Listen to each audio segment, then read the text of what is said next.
اعوذ باللہ من الشیطان الرجیم ان الذین جاءوا بالافک عصبۃ منکم لا تحسبوه شرا لکم بل هو خیر لکم لكل امرئ منهم ما اكتسب من الإثم والذي تولى كبره منهم له عذاب عظيم.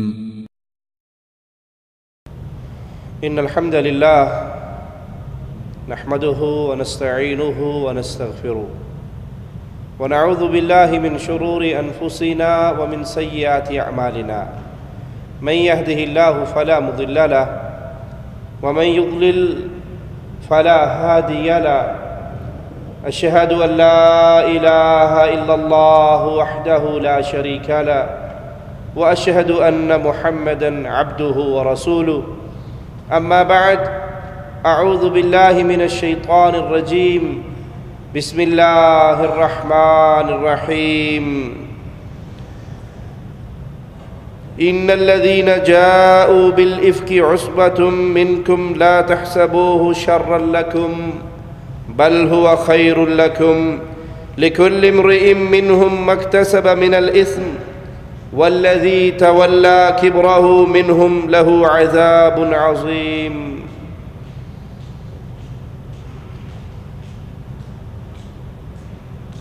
جو انسان لا الہ الا اللہ محمد الرسول اللہ کا اقرار کرتا ہے،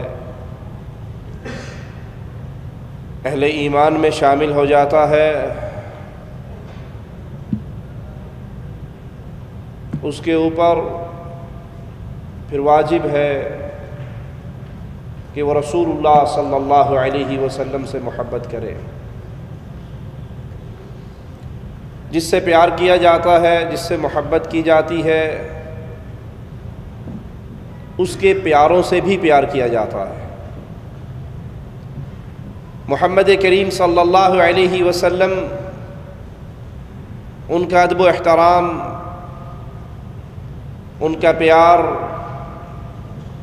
یہ دیکھنا ہو کسی کے دل میں کتنا ہے تو دیکھا جائے گا کہ جن سے پیارے حبیب علیہ الصلاۃ والسلام پیار کرتے تھے، اس کا ان کے بارے میں کیا خیال ہے. نبی کی بیوییں، نبی کے اہل بیت، نبی کے اصحاب، مسلمانوں پہ لازم ہے کہ ان سے محبت کی جائے، ان سے پیار کیا جائے، ان کی عزت کا دفاع کیا جائے. جو شخص اپنی زبان کو دراز کرتا ہے پیارے حبیب کے پیاروں کے خلاف، وہ وادی ایمان میں نہیں ہے، وہ نفاق اور کفر کی وادی کا باسی ہے. قرآن حکیم بھی ہمیں یہی حکم دیتا ہے کہ پیارے حبیب علیہ الصلاۃ والسلام کی بیوییں تمہارے لیے تمہاری ماؤں کا مقام رکھتی ہیں، اور جس کے دل میں ماں کا ادب نہیں ہوتا وہ نہ اس دنیا کے اندر کچھ پا سکتا ہے، اور آخرت کی ذلتیں بھی انہی کے لیے ہیں جو امت کی ماؤں کے بارے میں اپنی زبان کو دراز کرتے ہیں. آئیے قرآن حکیم ہمیں پیارے حبیب علیہ الصلاۃ والسلام کی زوجہ محترمہ سیدہ عائشہ رضی اللہ تعالی عنہا کی عزت کے دفاع کے بارے میں کیا درس دیتا ہے. مالک فرماتا ہے ان الذین جاءوا بالافک، جنہوں نے سیدہ عائشہ رضی اللہ تعالی عنہا پر تہمت لگائی، ان کے بارے میں قرآن کیا درس دے رہا ہے. جو لوگ یہ بہتان گھڑ لائے وہ تمہارے اندر کا ہی ایک گروہ ہے. اس واقعے کو اپنے حق میں شر نہ سمجھو بلکہ اس میں تمہارے لیے خیر ہے. اس واقعے کو اپنے لیے شر نہ سمجھو بلکہ اس میں بھی تمہارے لیے خیر ہے. لِكُلِّ امْرِئٍ مِّنْهُم مَّا اكْتَسَبَ مِنَ الْإِثْمِ وَالَّذِي تَوَلَّى كِبْرَهُ مِنْهُمْ لَهُ عَذَابٌ عَظِيمٌ. اس بہتان کے بارے میں جس نے جتنا کلام کیا وہ اتنا ہی گناہ اپنے سر پہ اٹھائے گا. اس شر میں جتنا ہی حصہ لیا اتنا ہی اس نے گناہ سمیٹا، اور جس نے اس گناہ میں سب سے زیادہ حصہ ڈالا یعنی رئیس المنافقین مالک فرماتا ہے اس کے لیے عذاب عظیم ہے، بہت بڑا عذاب ہے۔ لولا اذ سمعتموه ظن المؤمنون والمؤمنات بانفسهم خیرا وقالوا هذا افک مبین۔ جس وقت تم لوگوں نے اسے سنا، اسی وقت کیوں نہ کہہ دیا، کیوں نہ مومن مردوں اور مومن عورتوں نے اپنے آپ کے بارے میں نیک گمان کیا، اور کیوں نہ کہا کہ یہ تو سری بہتان ہے۔ سیدہ عائشہ رضی اللہ تعالی عنہا کے بارے میں جو لوگوں نے گفتگو کی، منافقین نے جو گفتگو پھیلائی، اللہ کہتا ہے تم نے یہ سنتے ہی کیوں نہ کہہ دیا کہ اللہ پاک ہے، یہ تو بہت بڑا بہتان لگایا جا رہا ہے۔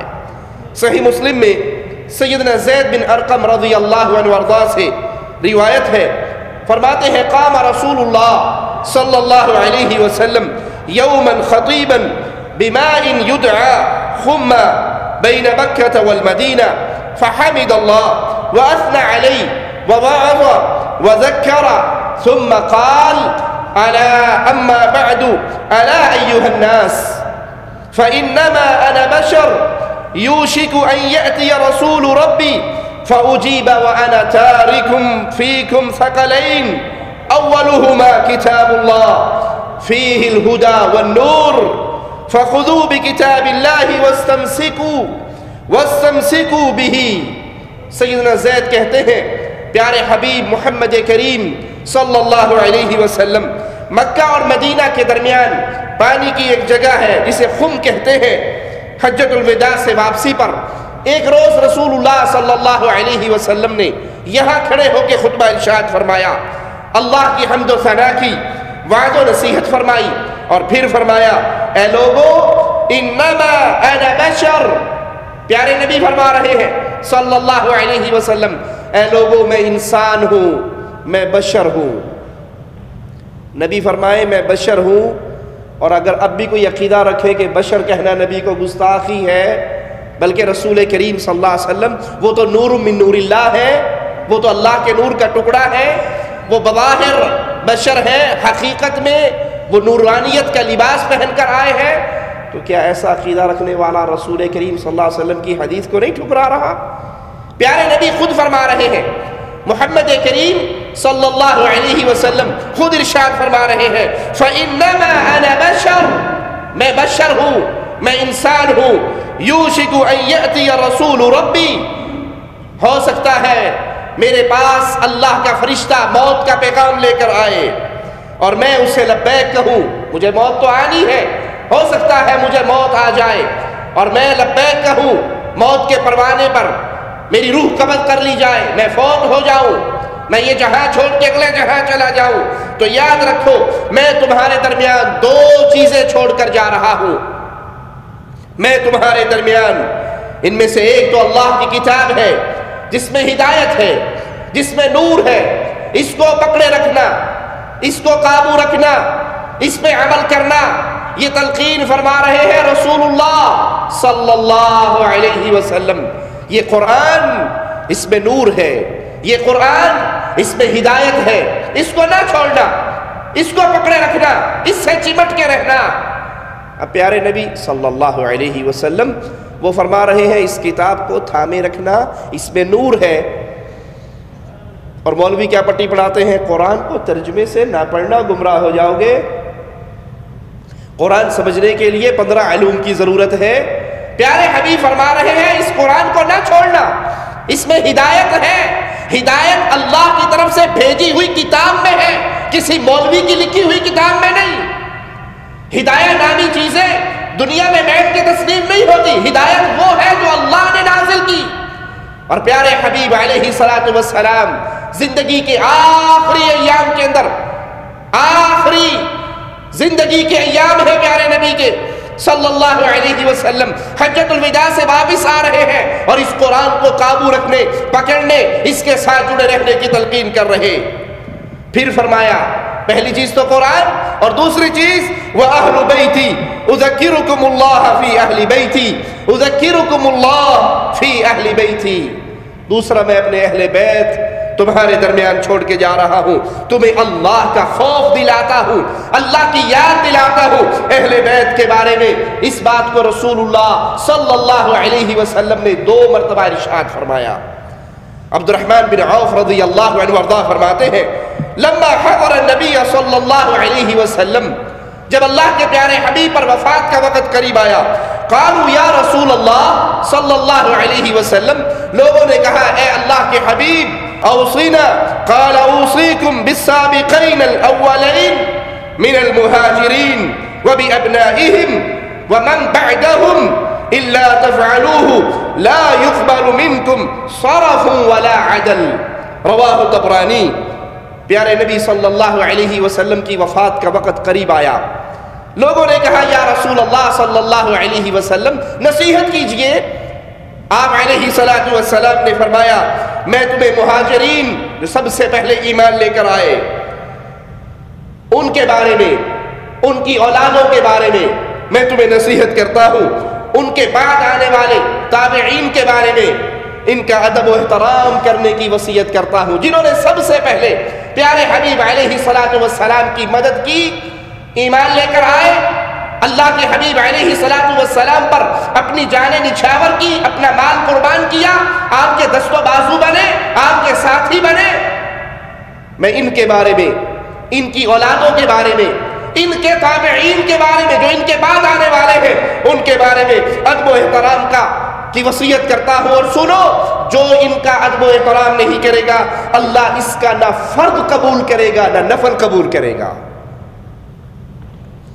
جو پیارے نبی کے صحابہ مہاجرین سب سے پہلے ایمان لانے والے ان کا ادب نہ کرے، ان کی اولادوں کا ادب نہ کرے، ان کے تابعین کا ادب نہ کرے، پیارے حبیب محمد کریم صلی اللہ علیہ وسلم فرما رہے ہیں اللہ نہ اس کا فرض قبول کرے گا نہ نفل قبول کرے گا۔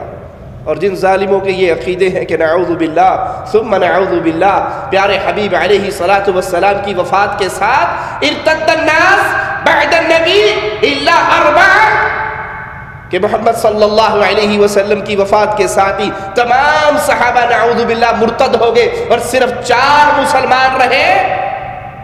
وہ کیسے مسلمان ہو سکتے ہیں؟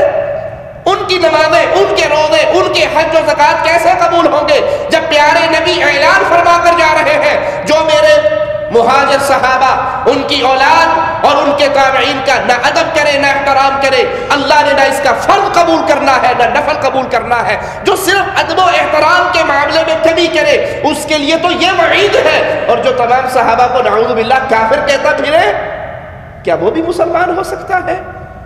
حقیقت میں اسے اللہ کے نبی سے پیار نہیں جسے صحابہ سے پیار نہیں، اسے اللہ کے نبی سے پیار نہیں جسے صحابہ کی اولاد سے پیار نہیں، اسے اللہ کے نبی سے پیار نہیں جو تابعین سے پیارے نبی صلی اللہ علیہ وسلم کے صحابہ کے شاگردوں کا ادب نہیں کرتا۔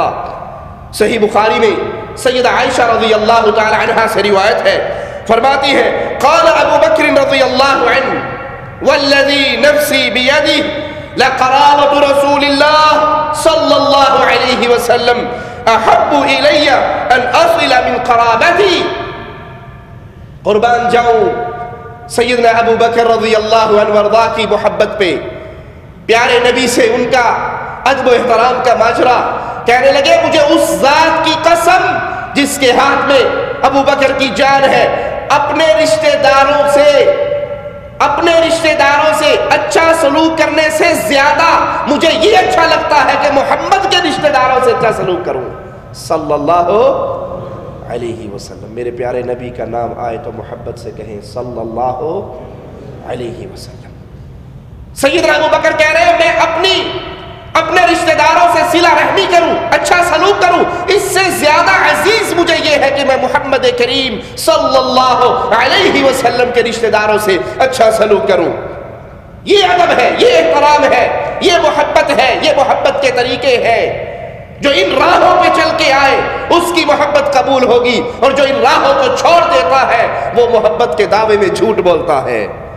پیارے حبیب محمد کریم صلی اللہ علیہ وسلم کے حقوق میں سے یہ حق ہے ہمارے مصطفیٰ کا، ہمارے پیارے حبیب کا کہ آپ سے جفا نہ کی جائے، آپ سے بے وفائی نہ کی جائے، آپ کے حکموں سے منہ نہ موڑا جائے، آپ کے ساتھ وفا ہو، جو حکم آپ دے کر گئے ان کو مانا جائے، آپ نے اپنا جو مقام ہمیں سمجھایا اس کو تسلیم کیا جائے، اور آپ کی محبت میں زیادتی نہ کی جائے، ان کو مقام نبوت سے بلند کر کے اللہ والا مقام نہ دیا جائے۔ صحیح بخاری میں سیدنا عمر رضی اللہ عنہ سے روایت ہے کہ رسول اللہ صلی اللہ علیہ وسلم نے فرمایا لا تطرونی کما اطرت النصارى، مجھے ایسے نہ بڑھانا جیسے عیسائیوں نے بڑھایا عیسیٰ ابن مریم کو۔ یہ فرمان صحیح بخاری میں روایت کر رہے ہیں سیدنا عمر رضی اللہ عنہ وارضا، پیارے حبیب فرما رہے ہیں مجھے ایسے نہ بڑھانا جیسے عیسائیوں نے عیسیٰ ابن مریم کو بڑھایا۔ عیسیٰ ابن مریم کون تھے؟ اللہ کے بندے، اللہ کے بندے تھے، بغیر باپ کے اللہ نے پیدا کیا۔ عیسائیوں نے کیا کہا کہ ہم عیسیٰ کو عبداللہ نہیں مانتے، ابن اللہ مانتے ہیں، اللہ کا بیٹا کہتے ہیں۔ اور پیارے نبی صلی اللہ علیہ وسلم اپنی امت کو خبردار کر کے جا رہے، ڈرا کے جا رہے، سمجھا کے جا رہے، روک کے جا رہے۔ جیسے عیسائیوں نے عیسیٰ ابن مریم کی محبت میں غلو کیا، ان کو ان کے مقام سے اٹھایا، عبداللہ سے اٹھا کے ابن اللہ بنایا، اے میری امت تم یہ عمل نہ کرنا، مجھے میرے مقام پہ رہنے دینا۔ وہ مقام میں کیا بیان کروں، کوئی اور کیا بیان کرے، وہ مقام خود محمد الرسول اللہ صلی اللہ علیہ وسلم نے بیان فرمایا۔ آپ فرماتے ہیں فَإِنَّمَا أَنَا عَبْدُهُ فَإِنَّمَا أَنَا عَبْدُهُ، یاد رکھو مقام مصطفیٰ کو، یاد رکھو مقام محمد کریم کو صلی اللہ علیہ وسلم، میں اللہ کا بندہ ہوں۔ مسجدوں سے آوازیں گونجتی ہیں الصلاۃ والسلام علیک یا نور من نور اللہ، محمد صلی اللہ علیہ وسلم اللہ کے نور کا ٹکڑا ہے، اللہ کے نور ہے۔ اور پیارے حبیب فرما رہے فَإِنَّمَا أَنَا عَبْدُهُ، کہنا تو آپ کو یہ چاہیے تھا فَإِنَّمَا أَنَا نُورُهُ، میں تو اس کا نور ہوں۔ وہی جو مستوی عرشدہ خدا ہو کر اتر پڑا مدینے میں مصطفیٰ ہو کر، یہ مولوی پٹی پڑھاتے ہیں، اور امام الانبیاء فرما رہے ہیں فَإِنَّمَا أَنَا عَبْدُهُ، بس میں اس کا بندہ ہوں۔ اب تم کیا کرنا، فَقُولُوا عَبْدُ اللَّهِ، تم بھی کہنا اللہ کا بندہ، وَرَسُولُهُ، اور اس کا رسول۔ جو محمد کریم صلی اللہ علیہ وسلم کو عبدیت کے مقام سے بلند کر کے اللہ والی صفات دیتا ہے، اللہ کے نور کا ٹکڑا بناتا ہے، نور من نور اللہ کا عقیدہ رکھتا ہے، حقیقت میں اس نے لا الہ الا اللہ کو جانا ہی نہیں ہے، اس نے مقام مصطفیٰ کو پہچانا نہیں ہے۔ محمد کریم صلی اللہ علیہ وسلم فرماتے ہیں مجھے ایسے نہ بڑھانا جیسے عیسائیوں نے عیسیٰ ابن مریم کو بڑھایا۔ کیا آج کلمہ پڑھنے والوں کی ایک بہت بڑی تعداد اس بیماری کا شکار نہیں ہو گئی؟ اس بیماری کا شکار نہیں ہو گئی؟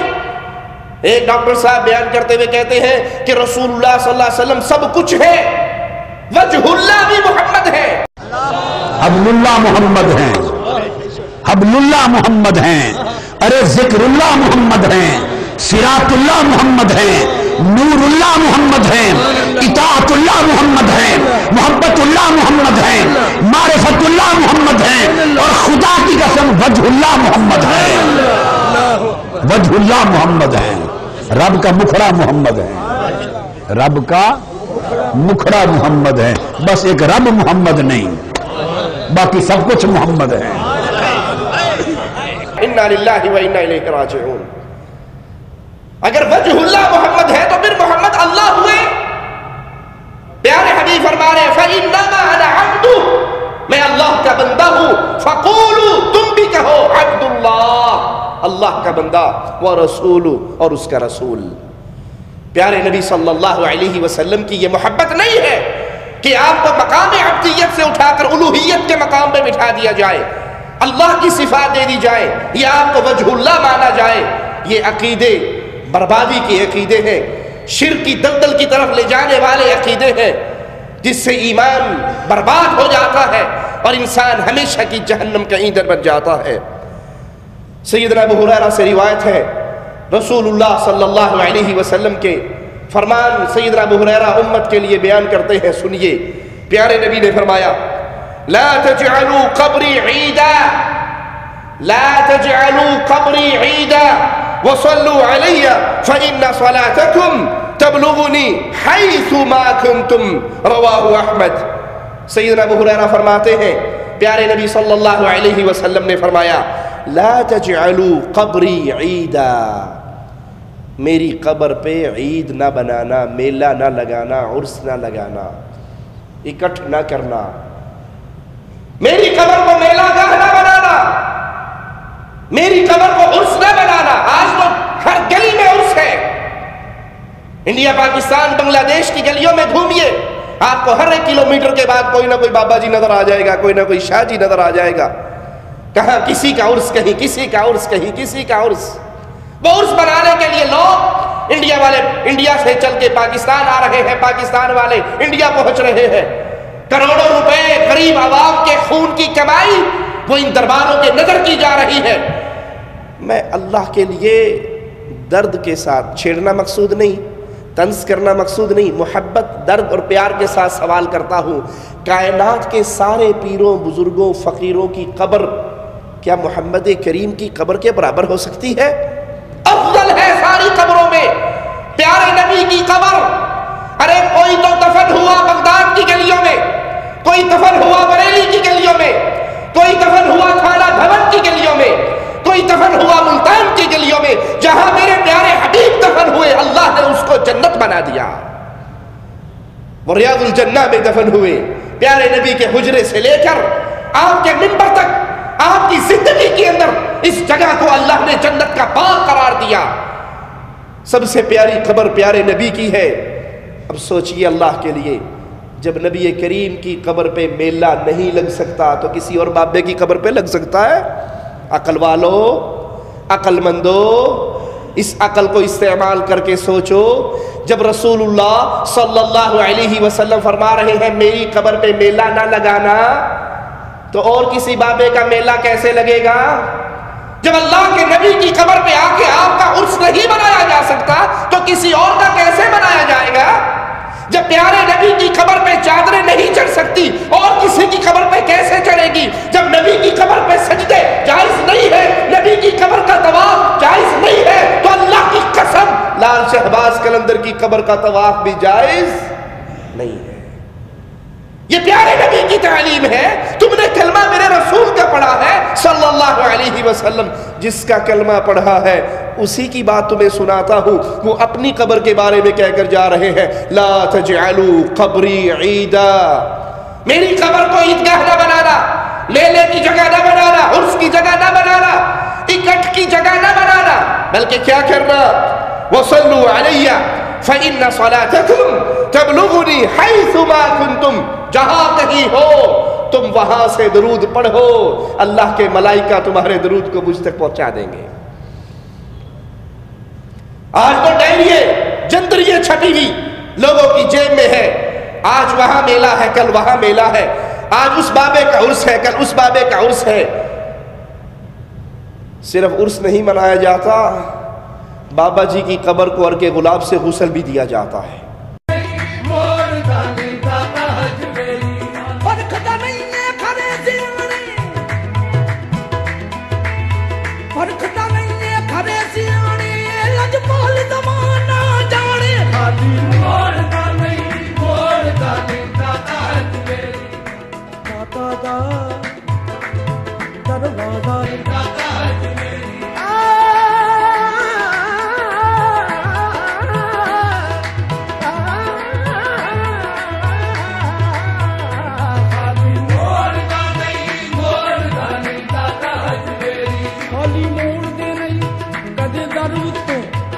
ٹولی سوالی دی پا دیں گے ایب ویک دیکھ منگ کے کانی مور کانی دادا حج میری تو سچے دی تو ویک منگ کے چاکے نو نہیں ہو دادا دیا دی دادا دیا دی دادا چاکے نو نہیں ہو دادا دیا دی دادا مان رکھ لے دادا کیا دی دادا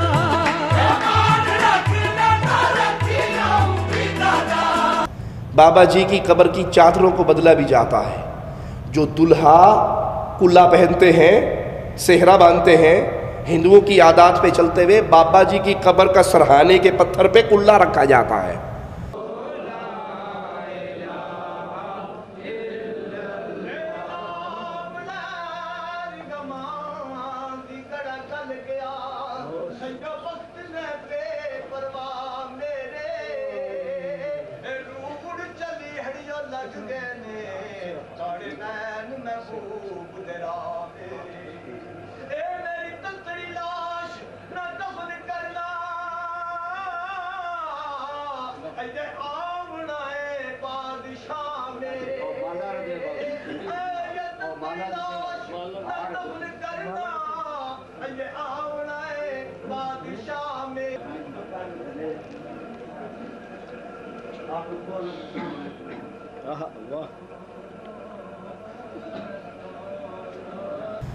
وہ کہتے ہیں جی یہ کیا ہے؟ پوچھا ایک ملنگ سے یہ کیا ہے؟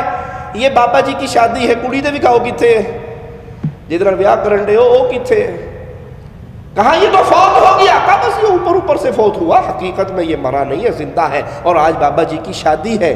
پیارے نبی صلی اللہ علیہ وسلم نے سیدنا حمزہ کی قبر پہ جا کے یہ کچھ کیا جو تم اپنے بابوں کی قبروں پہ کر رہے ہو.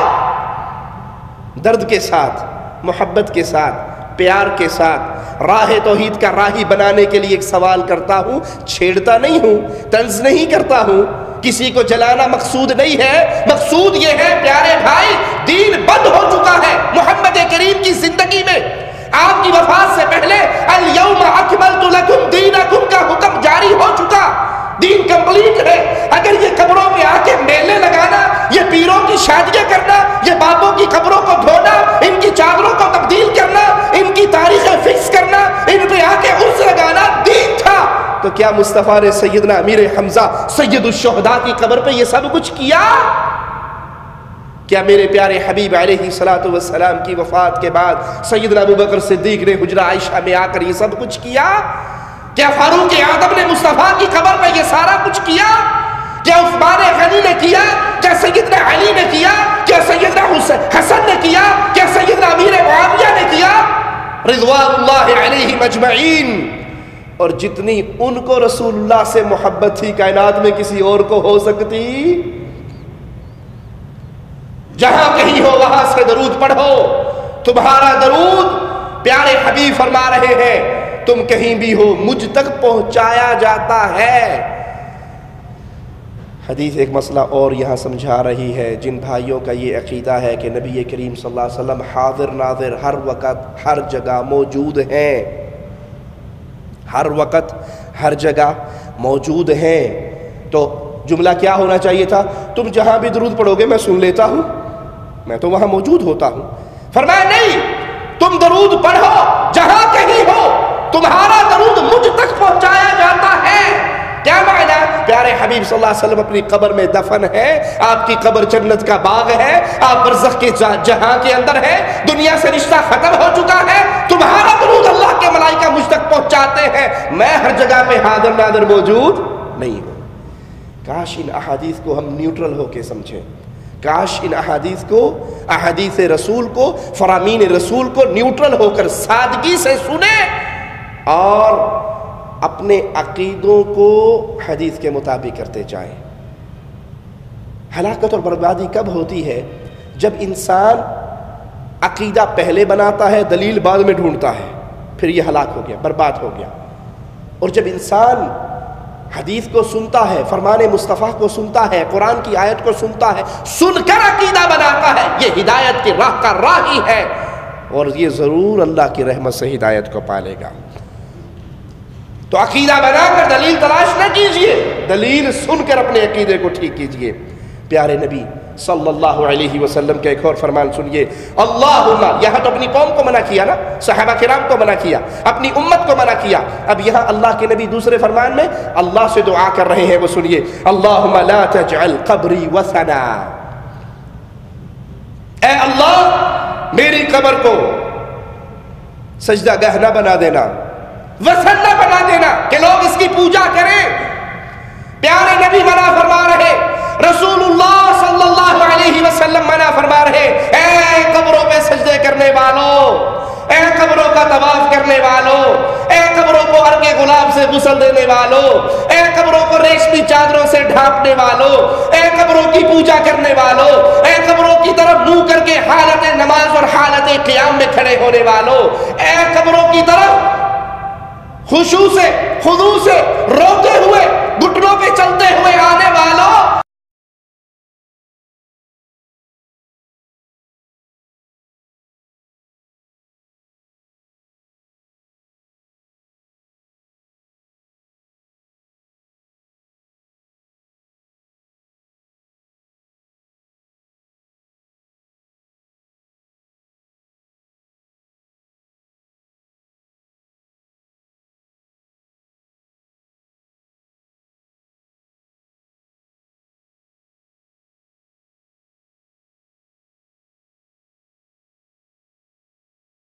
یہ قبر مصطفیٰ کے بارے میں مصطفیٰ کی تعلیم، آپ کی دعا کیا ہے؟ اللہم لا تجعل قبری، اے اللہ میری قبر کو نہ بنانا وثن نہ بنا دینا، بت نہ بنا دینا، لوگ اس کی عبادت کی طرف نہ دوڑیں۔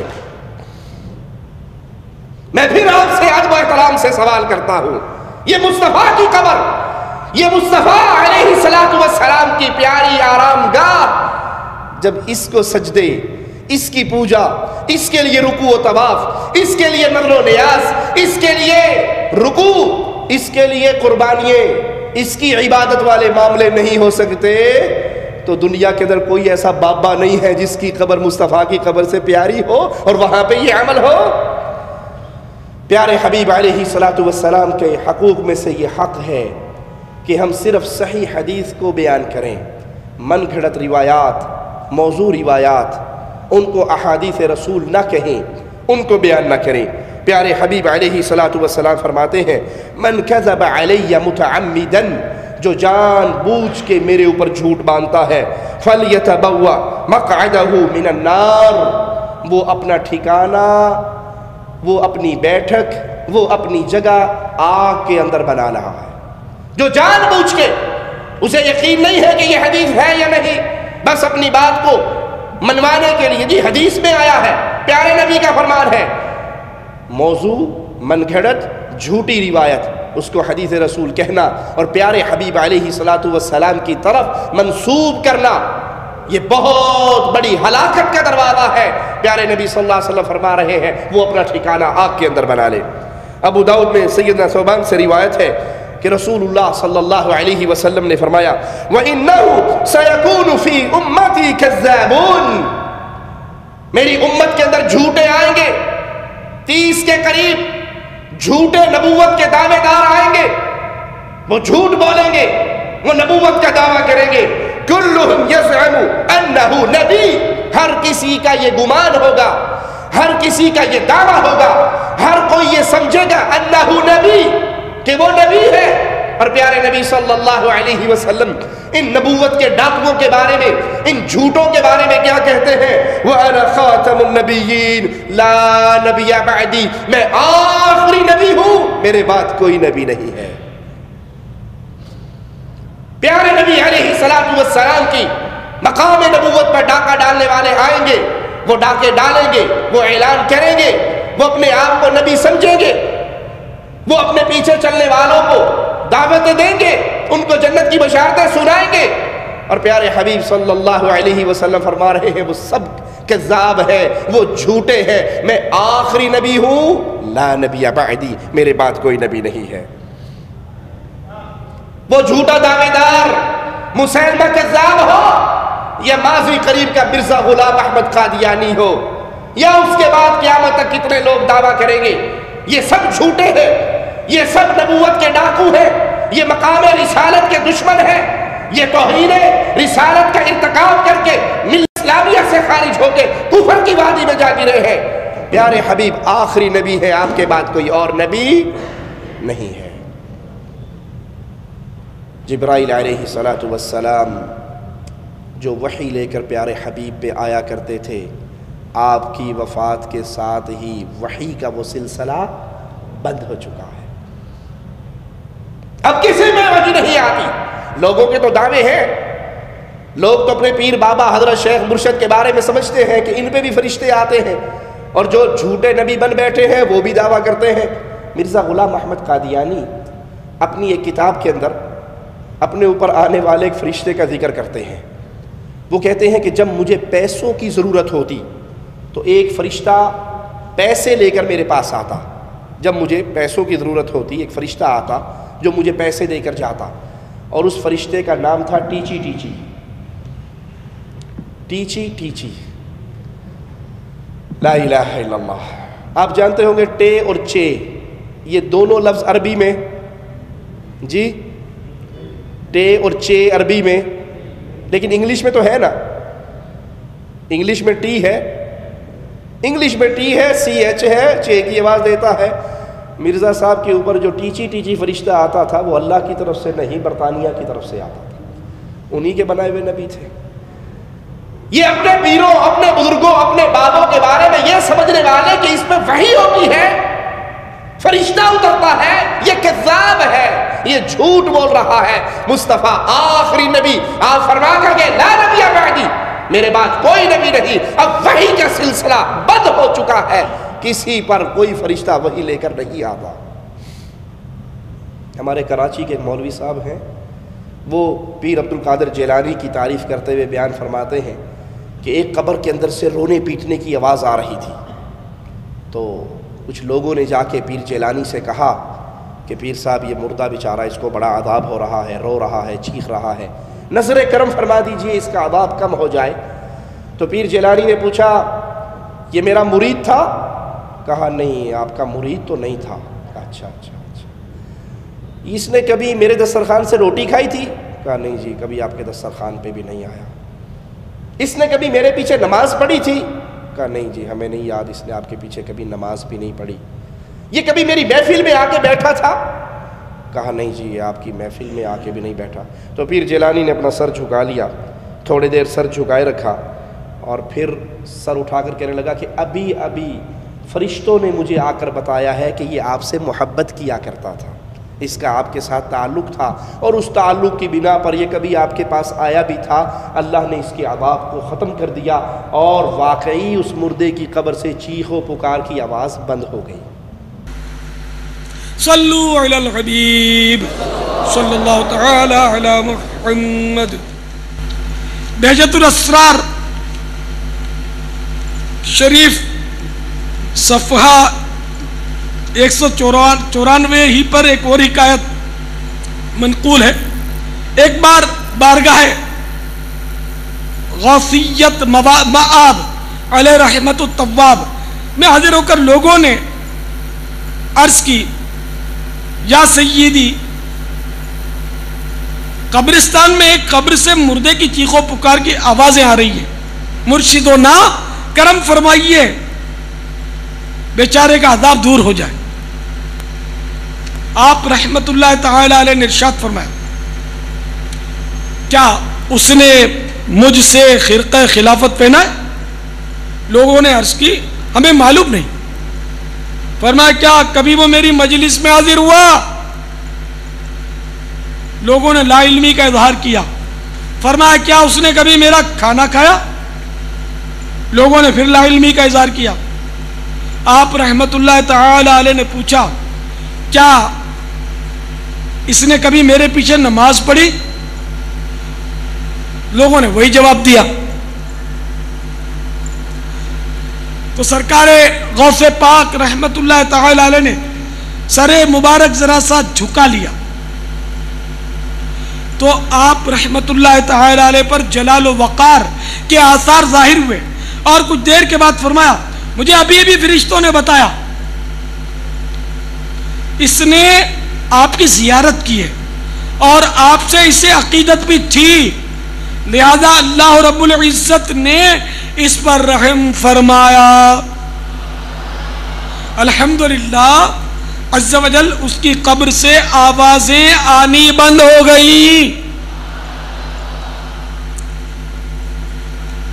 تو میرے پیارے پیارے اور میٹھے اسلامی بھائیوں، معلوم ہوا کہ اولیاء اللہ کی زیارت میں بھی بڑی عظمت ہے، بڑی برکت ہے، کہ غوث پاک کی زیارت کرنے والے کی قبر سے عذاب اٹھ گیا تو اولیاء اللہ جو کہ علماء ہوتے ہیں، عالم ہی ولی ہوتا ہے، غیر عالم یعنی جاہل ولی نہیں ہو سکتا. تو حدیثوں میں یہ موجود ہے کہ عالم کی زیارت عبادت ہے. تو جب عالم کی زیارت عبادت ہے تو ولی کی زیارت نہ جانے کتنی بڑی عبادت ہوگی. اور پھر ولیوں کے سردار غوث الاعظم علیہ رحمت اللہ الاکرم کی زیارت نہ جانے کتنی عظیم عبادت ہوگی.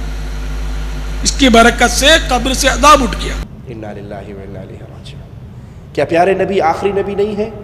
کیا نبوت کا سلسلہ فاطمہ کے بابا پر ختم نہیں ہوا؟ کیا آپ پر وحی کا سلسلہ رک نہیں گیا؟ کیا ابھی بھی ملائکہ خبریں لے کر پیروں کے اوپر اترتے ہیں؟ یہ پیارے نبی صلی اللہ علیہ وسلم کے حقوق پہ ڈاکہ ڈالنے کے مترادف ہے کہ کسی انسان کو یہ اتھارٹی دی جائے، اس کی شان کو اتنا بلند کیا جائے کہ اسے جب ضرورت پڑتی ہے فرشتہ آ کے اسے خبر دے دیتا ہے اور اس کے اوپر بھی پیغام اترتا ہے. پھر آپ نے لا نبی بعدی کے حق کو سمجھا ہی نہیں ہے. پیارے رسول صلی اللہ علیہ وسلم، آپ کی شان، آپ کا مرتبہ اتنا عظیم ہے کہ جو آپ کی گستاخی کرتا ہے وہ آپ کی توہین نہیں کرتا، وہ اللہ سے دشمنی لے رہا ہے. اسلام میں گستاخ رسول کی سزا قتل ہے. آئیے قرآن حکیم کے اور احادیث مبارکہ کے دلائل کو اپنے سامنے رکھیں. مالک فرماتا ہے اِنَّا كَفَيْنَاكَ الْمُسْتَهْزِئِينَ، بے شک ہم آپ کا مذاق اڑانے والوں سے انتقام لینے کے لیے کافی ہے. اگر کوئی مصطفیٰ کی توہین کرے، اگر کوئی پیارے حبیب پر طنز کرے، اگر کوئی پیارے حبیب علیہ السلام کا مذاق اڑائے، آپ کی توہین کرے، آپ کی شان میں کمی کرے، دنیا میں کوئی انتقام لے یا نہ، مالک کا اعلان ہے اے مصطفیٰ تیرے دشمنوں سے انتقام لینے کے لیے میں اکیلا ہی کافی ہوں. ہم کافی ہیں انتقام لینے کے لیے ان سے جو آپ کی توہین کرتے ہیں، آپ کی گستاخی کرتے ہیں. اور یاد رکھیے جو پیارے حبیب علیہ السلام کا مذاق اڑاتا ہے پھر وہ اپنے آپ کو مسلمان نہ سمجھے، وہ وادی اسلام سے نکل کر وادی کفر میں جا چکا ہے، وہ کافر ہے اور ملت اسلامیہ سے خارج ہے جو توہین رسالت کا ارتکاب کرتا ہے. قرآن حکیم ہمیں درس دیتا ہے وَلَئِن سَأَلْتَهُمْ لَيَقُولُنَّ إِنَّمَا كُنَّا نَخُوضُ وَنَلْعَبُ. جنگ سے واپسی پہ آپ تشریف لا رہے، کچھ لوگ سفر میں بیٹھے، پڑاؤ ڈالا تو باتیں کرنے لگ گئے رسول اللہ صلی اللہ علیہ وسلم کے اصحاب کے بارے میں. ایک کہنے لگا یہ نبی کے ساتھ جو یہ بڑے بڑے صحابہ ہیں یہ نعوذ باللہ پیٹو ہے کھانے میں، باتونی ہے بولنے میں، بزدل ہے لڑنے میں. پیارے نبی کے کبار قراء صحابہ کے بارے میں یہ توہین کے جملے کہے. ایک نوجوان وہاں بیٹھے ہوئے، انہوں نے کہا اللہ کے دشمن، میں تیری یہ بات ابھی رسول اللہ صلی اللہ علیہ وسلم کو بتانے جا رہا. یہ صحابی پیارے حبیب کے پاس پہنچے، ان کے پہنچنے سے پہلے جبرائیل آسمان سے اتر آئے. مالک یہ فرمان لے کر آئے وَلَئِن سَأَلْتَهُمْ لَيَقُولُنَّ إِنَّمَا كُنَّا نَخُوضُ وَنَلْعَبُ. اے نبی صلی اللہ علیہ وسلم اگر آپ ان سے پوچھو انہوں نے یہ کیا باتیں کی ہیں تو یہ جواب میں کہیں گے ہم تو ہنسی مذاق کر رہے تھے، ہم تو کھیل کود کر رہے تھے، وقت گزاری کر رہے تھے، ہنسی اور مذاق کر رہے تھے. قُلْ أَبِاللَّهِ وَآيَاتِهِ وَرَسُولِهِ كُنْتُمْ تَسْتَهْزِئُونَ. کیا اللہ کے ساتھ، اس کی آیات کے ساتھ، اس کے رسولوں کے ساتھ تم مذاق کرتے ہو؟ اللہ کے نبی کے ساتھ مذاق کرنا، آپ کی توہین کرنا، پیارے نبی کے اصحاب کے ساتھ مذاق کرنا. انہوں نے نبی کے صحابہ کے بارے میں زبان درازی کی، لیکن مالک نے کیا کہا؟ اب اللہ کے ساتھ، اس کی آیات کے ساتھ، اس کے رسولوں کے ساتھ کنتم تستہزئون، تم مذاق کرتے ہو. اب نتیجہ سن لو، تمہاری اس گفتگو کا رزلٹ کیا نکلا؟ لا تعتذروا قد کفرتم بعد ایمانکم. اب بہانے نہ بناؤ، لا تعتذروا، معذرت پیش نہ کرو، قد کفرتم، تم کافر ہو چکے ہو، بعد ایمانکم، ایمان لانے کے بعد. تم ایمان لے آئے تھے لیکن اللہ، اس کے رسول، اس کی آیات، رسول کے صحابہ سے بدتمیزی کرتے ہوئے، مذاق کرتے ہوئے، توہین کرنے کے جرم میں اللہ نے تمہیں دوبارہ کافر قرار دے دیا ہے۔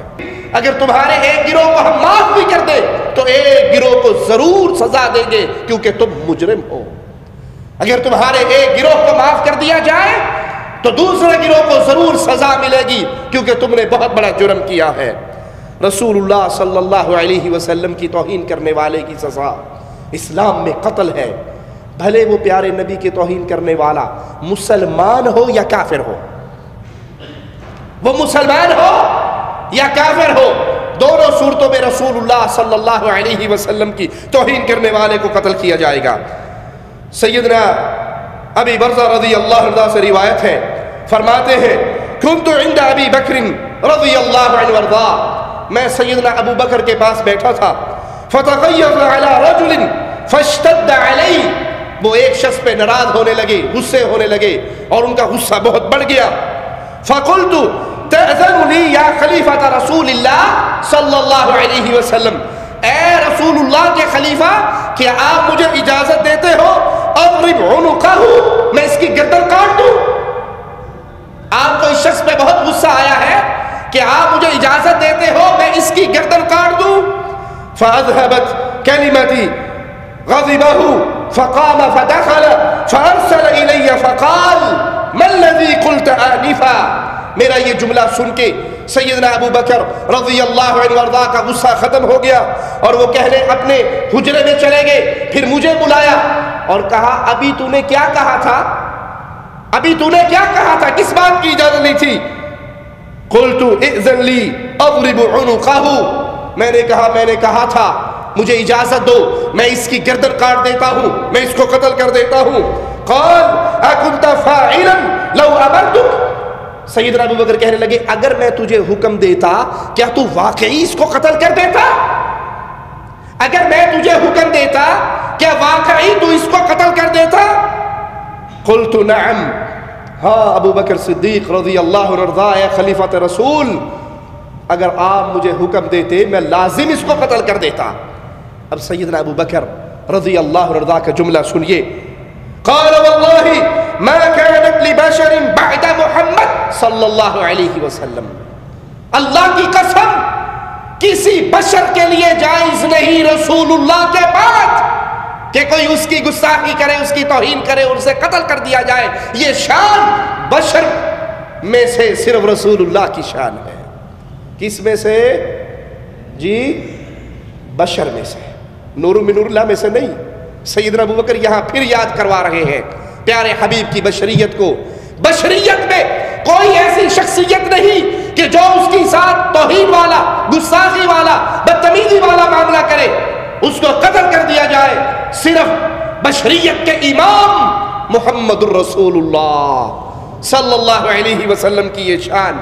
ابو داؤد کے اندر یہ روایت موجود ہے، کعب بن اشرف یہودی گستاخ رسول تھا، پیارے حبیب علیہ السلام کی توہین کیا کرتا تھا۔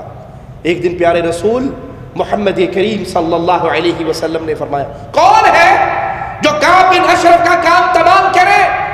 اس نے اللہ اور اس کے رسول کو تکلیف دی ہے۔ محمد بن مسلمہ رضی اللہ عنہ کھڑے ہوتے ہیں، کہتے ہیں یا رسول اللہ صلی اللہ علیہ وسلم کیا میں اس کو قتل نہ کر دوں؟ آپ نے کہا اسے قتل کر دو۔ کہا پھر اجازت دیجئے، ہو سکتا ہے مجھے آپ کے بارے میں بھی کچھ اپنی زبان سے کہنا پڑے، کوئی ایسے جملے جس کو میں یقین دلا سکوں، تو کہیں یہ نہ ہو کہ آپ کے بارے میں کچھ کہہ کے میں ہی ایمان سے فارغ ہو جاؤں۔ آپ نے کہا تجھے اجازت ہے۔ محمد بن مسلمہ چلتے ہیں، کعب بن اشرف کے پاس آتے ہیں اور اسے آ کر کہتے ہیں کہ اس رسول صلی اللہ علیہ وسلم کے پیچھے چل چل کے ہم تو غریب ہو گئے، کبھی یہ چندے مانگتے ہیں، کبھی صدقات مانگتے ہیں، ہم تمہارے پاس کچھ غلہ ادھار مانگنے کے لیے آئے ہیں۔ اس نے کہا ابھی سے کیا، ابھی تو دیکھو آگے آگے کیا ہوتا ہے۔ کہا بس اب اس کے ساتھ چل جو پڑے ہیں، اب اس کو چھوڑنے کو دل نہیں کرتا، ہم اینڈ دیکھنا چاہتے ہیں، تو اپنا غلہ ہمیں کچھ غلہ دے دو۔ وہ کہنے لگا میرے پاس اپنی بیویوں کو رہن رکھو۔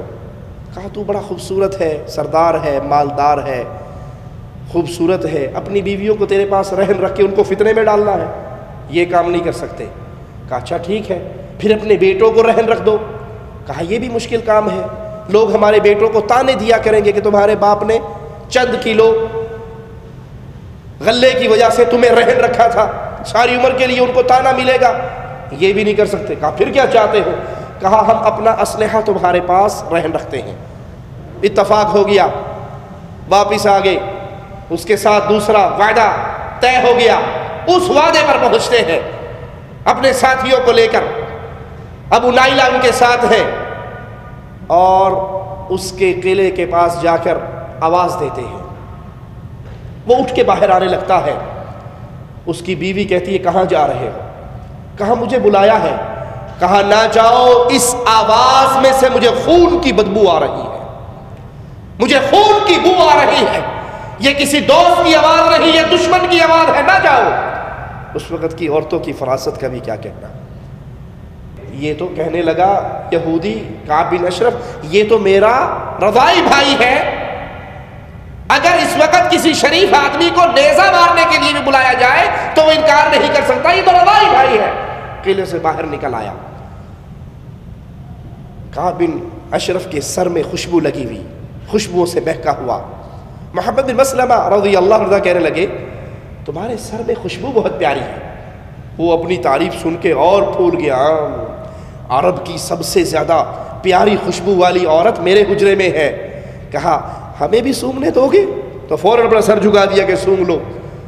وہ خوشبو سونگی، اسے لے کے آگے چلے، اس کی تعریفیں کرتے ہوئے، یہ اور چوڑا ہوتا گیا۔ تھوڑی دیر کے بعد کہا بڑا مزہ آیا تھا آپ کی خوشبو سونگ کے، ایک دفعہ اور نہ ہو جائے؟ کہا لو سونگو سونگو، بہت پیاری خوشبو ہے۔ سر نیچے کیا، دوبارہ خوشبو سونگی، تھوڑا سا اور آگے گئے، اس کی تعریف کی، ایک مرتبہ اور ہو جائے۔ جب اس نے تیسری دفعہ سر نیچے کیا تو محمد بن مسلمہ رضی اللہ عنہ نے اس کا سر زور سے پکڑ لیا اور اپنے ساتھیوں سے کہا لو اللہ کے دشمن پر قتل کر ڈالو۔ تلواریں بلند ہوئی اور اس کی گردن کو کاٹ دیا گیا۔ اس کے سر کو اٹھایا پیارے حبیب کے پیارے صحابہ نے اور لا کر مصطفیٰ کے قدموں میں ڈھیر کر دیا، اے اللہ کے نبی، یہ اللہ کا دشمن، یہ آپ کا دشمن، اس کا سر آپ کے قدموں میں ذلیل ہو رہا ہے۔ آپ نے کہا تمہارے چہرے روشن ہو، تمہارے چہرے روشن ہو، جس نے اللہ اور اس کے رسول کے دشمن کو قتل کر دیا۔ توہین رسالت ایسا چھوٹا مسئلہ نہیں ہے۔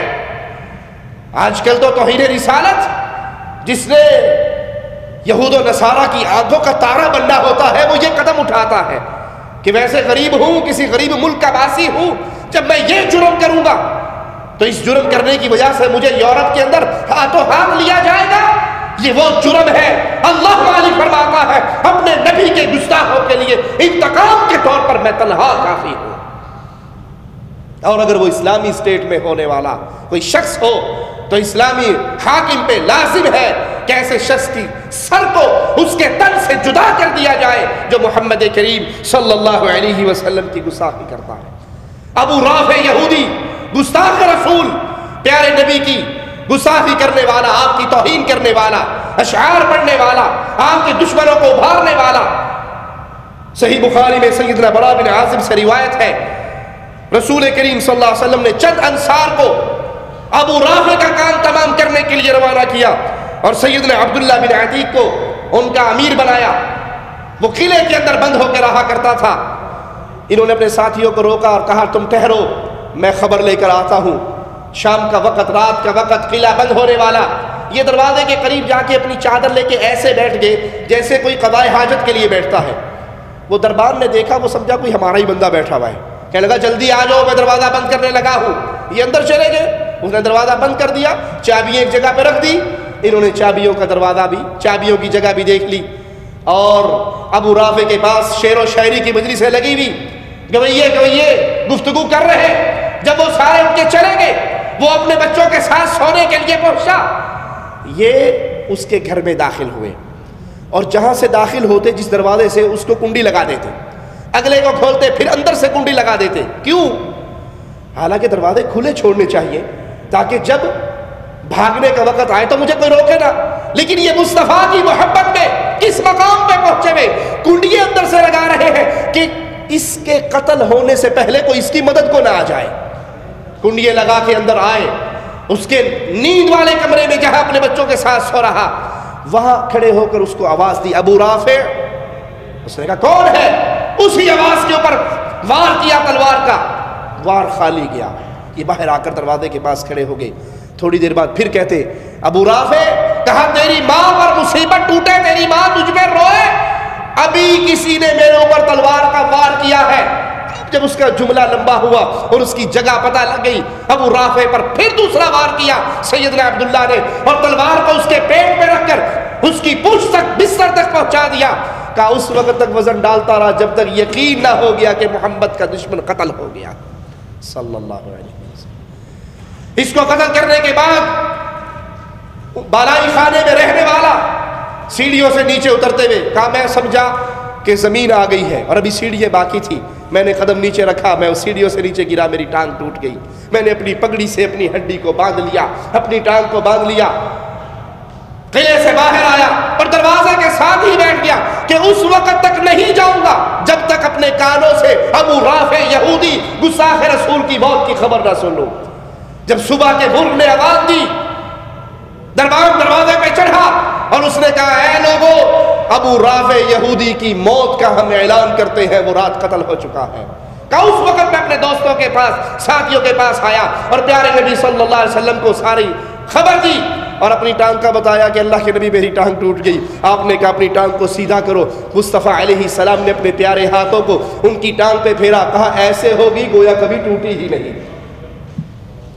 یہ انتقام ہے جو صحابہ کرام پیارے حبیب علیہ السلام کے دشمنوں سے لیتے رہے, اور یہ غیرت اہل ایمان کے دل میں زندہ رہنی چاہیے. صحیح بخاری میں سیدنا انس سے روایت ہے, فرماتے ہیں ان النبی صلی اللہ علیہ وسلم داخل مکہ یوم الفتح, پیارے نبی مکہ فتح والے دن مکہ میں داخل ہوئے. کسی آنے والے نے جاء رجل فقال ابن خطل متعلق باستار الکعبہ, عبداللہ ابن خطل کعبے کے پردے سے لٹکا ہوا ہے. یہ وہ ظالم تھا, یہ وہ دشمن تھا جو پیارے نبی صلی اللہ علیہ وسلم کی توہین میں اشعار کہا کرتا تھا اور لونڈیوں سے یہ اشعار کہلوایا کرتا تھا, لوگوں کو بٹھا کر پیارے نبی کی گستاخی کے اشعار سنایا کرتا تھا. یہ مسلمان ہوا پھر مرتد ہو گیا. 3 جرم تھے اس کے, پیارے نبی کی توہین, مسلمان ہو کے مرتد ہونا, اور تیسرا جرم یہ تھا اس نے ایک مسلمان کو ناحق قتل کیا. کسی نے آ کر کہا یا رسول اللہ صلی اللہ علیہ وسلم یہ تو کعبے کے غلاف کو پکڑ کے لٹکا ہوا ہے. آپ نے کہا اس کو یہیں پہ قتل کر دو, اس کو مار ڈالو. اگر یہ کعبے کے غلاف سے بھی چپٹا ہوا ہے, یہ گستاخ رسول, یہ مرتد, یہ مسلمان کا قاتل, اس کے لیے معافی نہیں ہے, اس کو بھی قتل کر دیا جائے. طبرانی میں عمیر بن امیہ سے روایت ہے, فرماتے ہیں میری ایک بہن مشرکہ تھی جو رسول اللہ صلی اللہ علیہ وسلم کی توہین کیا کرتی تھی, مجھ سے برداشت نہ ہوتا. ایک دن میں تلوار کو لپیٹ کر اس کے پاس گیا اور اپنی سگی بہن کو قتل کر ڈالا. یہ ایمان ہے, یہ محبت رسول ہے, یہ حقوق النبی کا تقاضا ہے. نبی کا دشمن باپ ہو, نبی کا دشمن بھائی ہو, نبی کا دشمن عزیز ہو. جو محمد کا دشمن ہے وہ محمد سے پیار کرنے والے کا دوست نہیں ہوا کرتا. اس محبت کے امتیاز کو جگائیے. شادی کرتے ہوئے, رشتہ داری کرتے ہوئے, محبت کرتے ہوئے, پیار کرتے ہوئے دیکھیے, ٹٹولیے. جیسے اس کے مال کو چیک کر رہے ہو, اس کی زمینوں کو چیک کر رہے ہو, اس کے عہدے اور منصب کو دیکھ رہے ہو, اس کی گورنمنٹ ملازمت ہے یا نہیں اس کی تحقیق کر رہے ہو. یہ بھی تو سوچو اس کا رسول اللہ سے کیا رشتہ ہے. یہ نبی کا پیار کرنے والا ہے یا نبی کا گستاخ ہے. یہ نبی کے دیے ہوئے دین پر ہے یا اس دین کو چھوڑ کر اپنے بنائے ہوئے دین پر ہے. اس مشرکہ بہن کو قتل کر دیا. اس کے بیٹوں نے, اس عورت کے بیٹوں نے شور کیا, کھڑے ہوئے, چیخے چلائے کہ ہماری بہن کو انہوں نے مارا ہے جن کے ماں باپ مشرک ہیں. سیدنا عمیر کہتے ہیں مجھے یہ خطرہ لاحق ہوا کہ کہیں غلط فہمی میں وہ کسی اور کو قتل نہ کر دیں. میں نے جا کر رسول اللہ صلی اللہ علیہ وسلم کو سارا واقعہ سنایا کہ اس طرح آپ کی توہین کرتی تھی. میری غیرت برداشت نہ کر سکی اور میں نے اس کو قتل کر دیا. پیارے نبی صلی اللہ علیہ وسلم نے اس کے بچوں سے پوچھا تمہاری ماں کا قاتل کون ہے. انہوں نے کسی اور کا نام لیا تو اللہ کے نبی صلی اللہ علیہ وسلم نے پھر ان کو اصل حقیقت بتائی کہ تمہاری ماں کو تو عمیر بن امیہ اس کے بھائی نے مارا ہے کیونکہ وہ میری توہین کیا کرتی تھی اور اس کا خون رائے گاہ ہے جو مصطفیٰ کی توہین کرتا ہے صلی اللہ علیہ وسلم. جو پیارے نبی علیہ السلام کی گستاخی کرے, توہین کرے, یاد کر لیجئے اس پر دنیا اور آخرت میں اللہ کی لعنت برستی ہے. ملعون ہے وہ شخص جو پیارے حبیب کی توہین کرتا ہے، اور قیامت کے دن اس کے لیے ذلیل کیا جانے والا عذاب اللہ نے تیار کر رکھا ہے۔ ان الذين يؤذون الله ورسوله لعنهم الله في الدنيا والآخرة، جو تکلیف دیتا ہے اللہ اور اس کے رسول کو، جو توہین کرتا ہے پیارے حبیب کی، اس پر اللہ کی لعنت ہے، دنیا کے اندر بھی اور آخرت کے اندر بھی۔ وَأَعَدَّ لَهُمْ عَذَابًا مُهِينًا، اور اس کے لیے اللہ نے رسوا کر دینے والا عذاب تیار کر رکھا ہے۔